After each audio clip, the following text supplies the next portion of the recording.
Operation Vigilant Guard is a large scale, more or less all of government, regional response, and Med-1's contribution is as the initial stabilization facility for the mass casualty event. So there will be a series of mass casualty incidents like there would be in real life. Med-1 is providing the role of the stabilization facility for a region who's lost their healthcare infrastructure.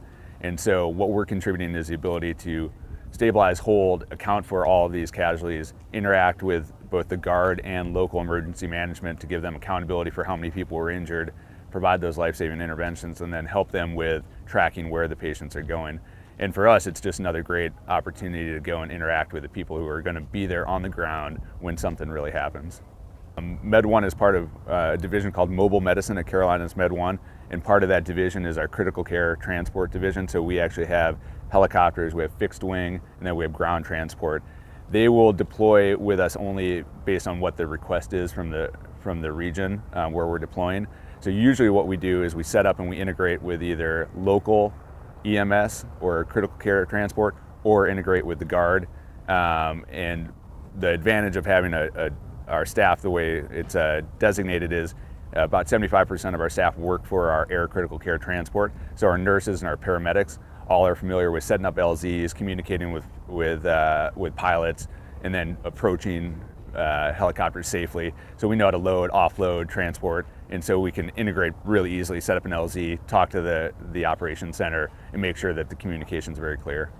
Well, Med-1 is the first of its kind mobile hospital, and it's one of very few, if any, privately owned assets like this. So a fully functional mobile hospital with its own internet, its own power, the basic ability to stabilize and to hold people if necessary. And so from a domestic response capability, being able to integrate with the Guard is really important, because the things that the Guard do really well, in my opinion, is logistics, organization, and sort of command and control.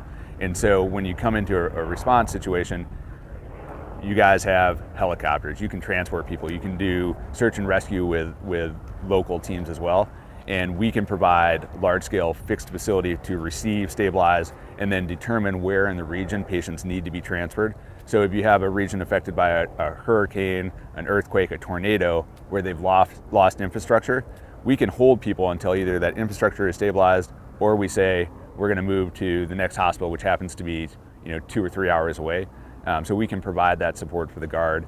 And the other thing is we've got a bunch of veterans who are on our team. So the ability to speak common language is pretty widespread. So we understand a lot about how the military works, how the Guard works, and we can sit down and have meetings and say, hey, what are your capabilities, what are your gaps, and how can we help support? And that's a huge component of why I think we are successful. It's great to be out here with the Army and the Air Force, and thanks for your service both domestically and internationally. We appreciate it. It's just an honor to be part of the exercise.